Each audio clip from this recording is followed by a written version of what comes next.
So today I tried out the Gorgeist with the new fast move of Incinerate, and I went super positive with this team. I went 5-0 immediately, and let's take a look at the team that we used for that. We're going to have Macargo in the lead, which is also a fire type, which has Incinerate, and so I have a double Incinerate team, which is honestly so much fun. We're going to have here basically the trap of the Gorgeist. This was my main idea behind it. I wanted to have a team where I could utilize the Gorgeist as a trap because of the unique type of moveset that this Pokemon has. We're going to have a fire type in the late, and of course if they swap out into a grass type, they will bring in their steel type Pokemon, for example, or their bug type Pokemon.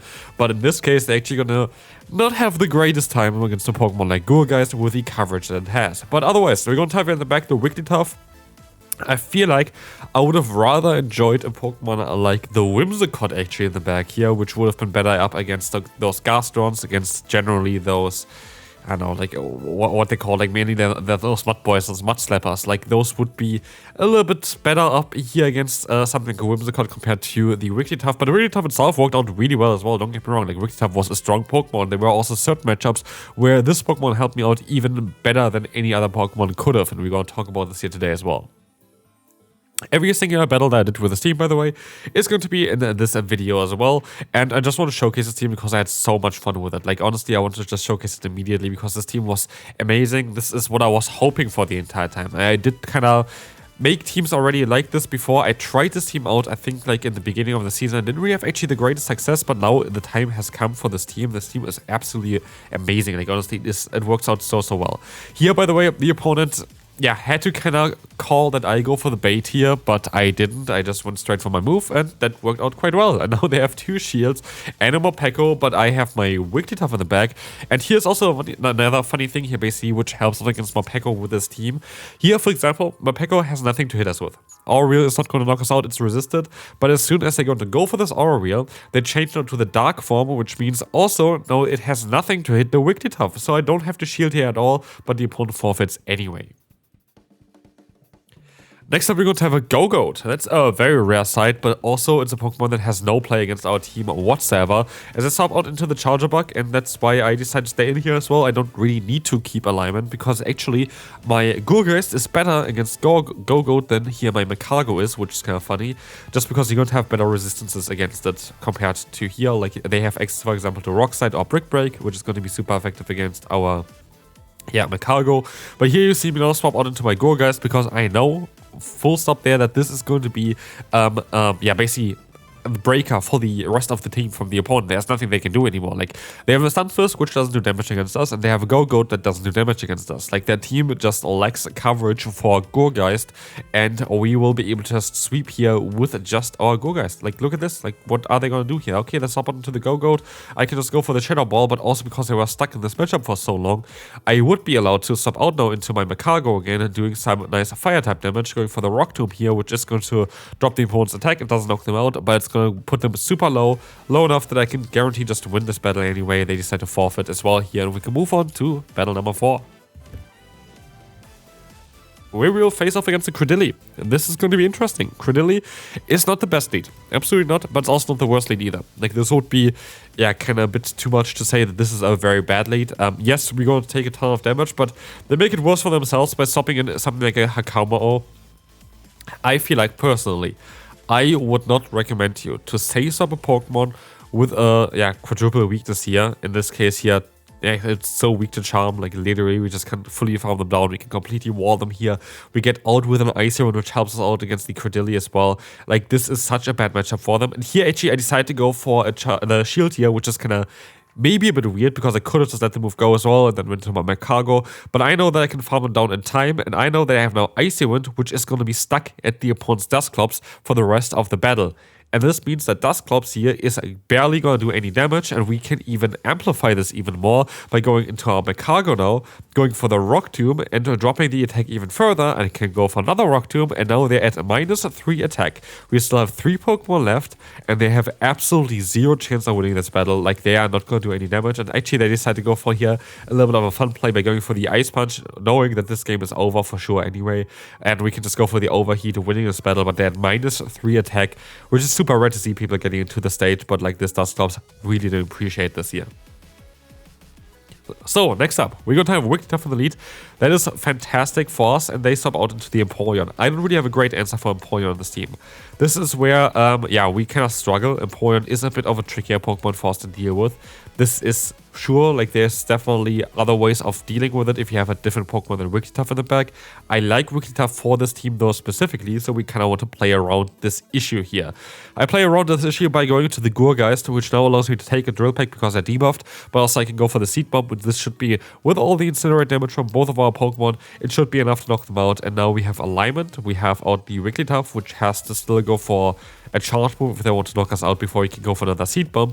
And so we are in a very good position. Like, we're in an absolutely fantastic position, as you see as well. We can still go for a Seed Bomb, but they decide to go for a Swift to knock us out. That is fine by me. I don't really care. The Swift is coming through, and we can go to our Cargo. They have Gaster in the back.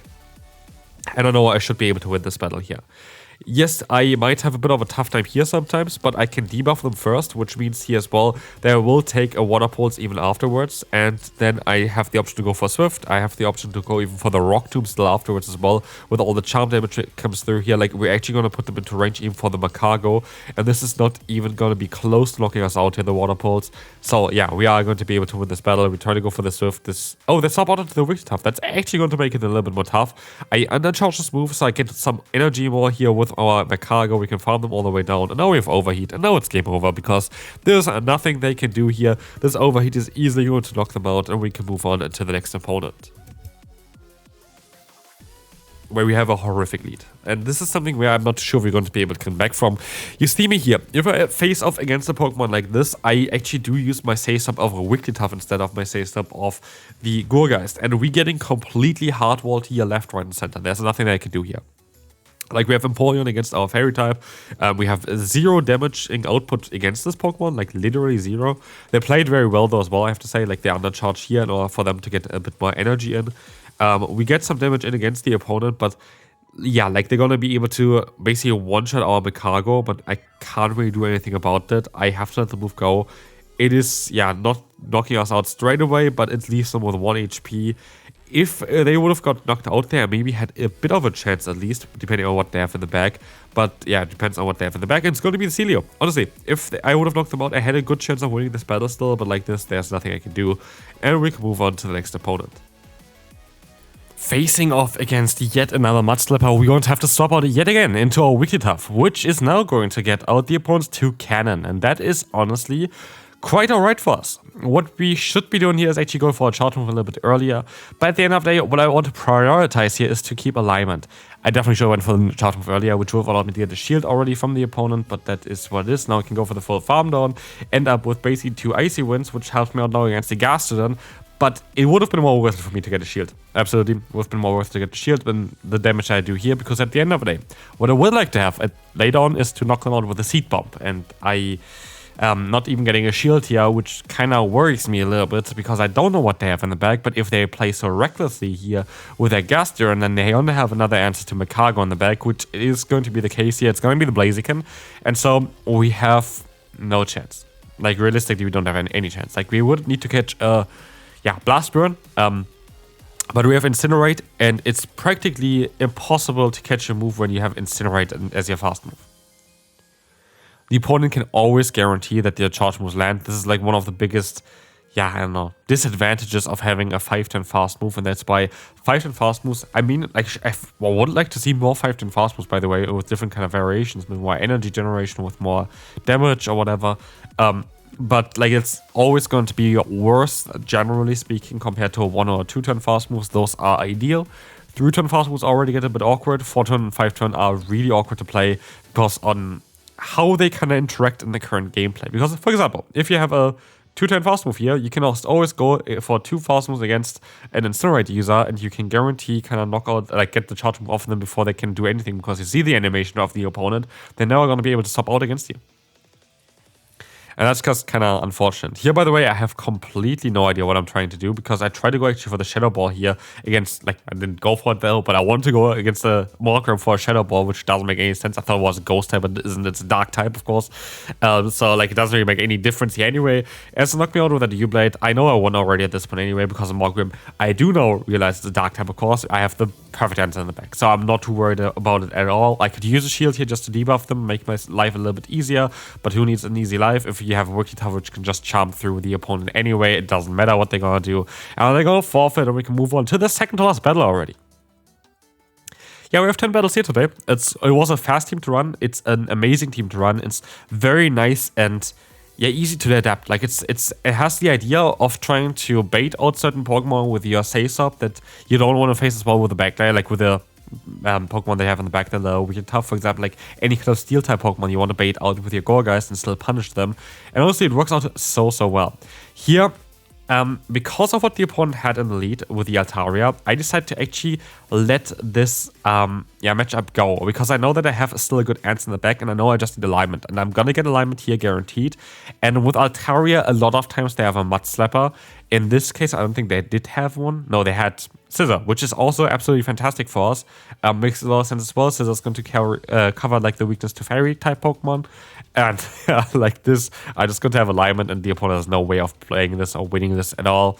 You have the Wigglytuff which can take the hit. I just need to keep my shield for my Gorgeist and I win this matchup guaranteed because I know I can take 2 hits here. I know that the Scissor is going to be a Pokemon that is not going to enjoy the matchup against our Gorgeist, and so we win guaranteed. They even go for a Charge Move here, which, like, their only win con there was to try to go for the full farm down, get to 2 moves against my Gorgeist, and then try to win. But no matter what, they would have had no chance here of winning anyway, and we can just move on to the next opponent, where we will face off against a Togekiss in the lead. And I never really thought about this matchup before, but I realized it's actually not that bad for Makago. I'm faced that Makago wins is guaranteed in the T-shirt scenario because what we have here is a resistance to the fast move of the opponent, and while they have the Auras here, which is A, super effective, and B, a very strong move, we are always going to be able to debuff them twice prior, so no matter what they're going to do, they are not going to enjoy this matchup too much here. At the end of the day, I would have had Pokemon in the back that can deal with this thing as well. Even Gorgeist at this point would be fine against it, but we go for the Rock Tomb and they let the move go. So, we knock out the Togekiss, and in comes Empoleon. And that is where it goes all downhill. Or does it?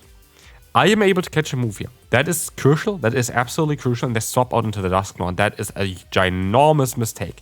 If they just stayed in there, if they would have been able to outspeed me. They would have been able to knock me out with the Drill Peck. I had no chance because I don't have shields. But now I got the shield from the opponent. Not only this, I have my Wigglytuff aligned against the opponent's Dusknoir. So this is where I was talking in the first battle already earlier on why this is so important to have Wigglytuff as well sometimes. Because you resist the ghost damage, which you wouldn't do with Whimsicott. And like this, I have a lot of fast move pressure with Charm. And in comes the Empoleon. There are shields down. We have Overheat on our Makago, which comes in clutch here, one-shotting the opponent. And we can still win the final battle here. Hope you enjoyed this. This is an amazing team. Definitely copy it, and I will see you then. Bye-bye.